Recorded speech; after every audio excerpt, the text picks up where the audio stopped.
ខ្ញុំរៀបចំស្រែជាងស្រុកសមុទ្រជើងលៀនបានល្អវិស័យពិសោធន៍ហើយនោះនឹងរៀបចំជារបងក្រងជាសម្រាប់មិនឲ្យសត្វតូចសត្វធំមកប៉ះទង្គិចឬក៏កាយឲ្យខូចនៅដំណាំភោគផលរបស់លោកមេបាដែលមាន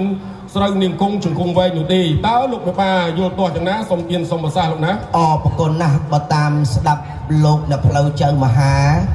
ឃើញថាពិតជាអ្នកជំនាញហើយមានចំណេះផ្នែកកសិកម្មដាំដុះនោះក្រាស់ក្រៃណាស់ដោយលើកឡើងជាបុគ្គលាទិដ្ឋានរាប់ចាប់តាំងអំពីបុរាណកាលខ្មែរយើងពិតណាស់គឺពឹងផ្អែកទៅលើវិស័យនៃកសិកម្មនោះប្រមាណជាង 90% មកទល់គ្នាពេលបច្ចុប្បន្ននេះហើយវស្សាដើមឆ្នាំនោះក៏ពិតប្រាកដហើយកសិករខ្មែរខេត្តក្រុងនានា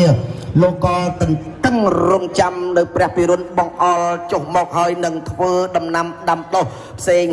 ទៅតាមទំនៀមរបស់ផងដូនតាពីដើមមកអីលើនេះក្រោយពីលោកបានលើកជាតលហិកភាសាសាស័ព្ទប្រាប់មកខ្ញុំជាមេបាធំយ៉ាងច្បាស់ការអំពីចំណេះជំនាញលោកថាមុននឹងយកស្រូវពូជនាងគង់ជង្គង់វែងមកផ្សារផ្សំដាំចុះនៅលើថ្នាលស្រែជើងស្រុកសបុកជើងលៀនរបស់ផងយើងខ្ញុំបច្ចេកទេសជាបឋមគឺត្រូវមានការភ្ជួររាស់ដកស្មៅនោះចេញអំពីស្រែជើងស្រុកសបុកជើងលៀនឲ្យបានល្អម្ដងជាពីរដងក្រោយមកលោកមានផែនការយុទ្ធសាស្ត្រថ្មីដើម្បីការពារទប់ស្កាត់កុំឲ្យមានកណ្ឌីកោកណ្ដោចូលកាត់នៅស្រូវរបស់ផងយើងដែលបំរុងនឹងដាំផ្សំចុះនោះលោកបានចងជារបងធ្វើជាសម្រះពាន់ពួតជុំវិញនៅដីស្រែជើងស្រុកសបុកជើងលៀនរបស់ផងយើងនោះក៏ផងដែរតាមស្ដាប់ច្បាស់ការហើយលោកនៅផ្លូវចៅមហាយើងខ្ញុំមេបាធំពិតជាមានការជឿទុកចិត្ត 100% ទៅលើលោកអ្នកដែលមានចំណេះជំនាញផ្នែកបច្ចេកទេសនៃកសិកម្មនោះបើដូច្នោះទេតើមានសេចក្ដីអ្វី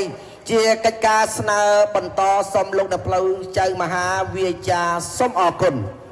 ណាស់ឥឡូវលោកមេបាក៏បានឲ្យយើងខ្ញុំសាព្រោះនៅពូជស្រូវឃើញថាកើតកាលវាគុំដាក់ចុះនៅក្របនឹងទម្លាក់នៅផ្លែរួចផ្ដល់ឲ្យកាលណាត្រូវប្រមូលភោគផលយើងខ្ញុំក៏បានទៅរកគ្រួសារបណ្ឌិតសុកនាងចម្រើនមកជួបជុំជំនុំគ្នាដែលជាដូរតន្ត្រីប្រពៃណីដើម្បីកំដរលោកមេបាប្រមូលភោគផលខ្ញុំបាទសូមអនុញ្ញាតការកលេចទៅក្រោយលោកគ្រូភ្លេងលោកជុំគ្នានៅទៀត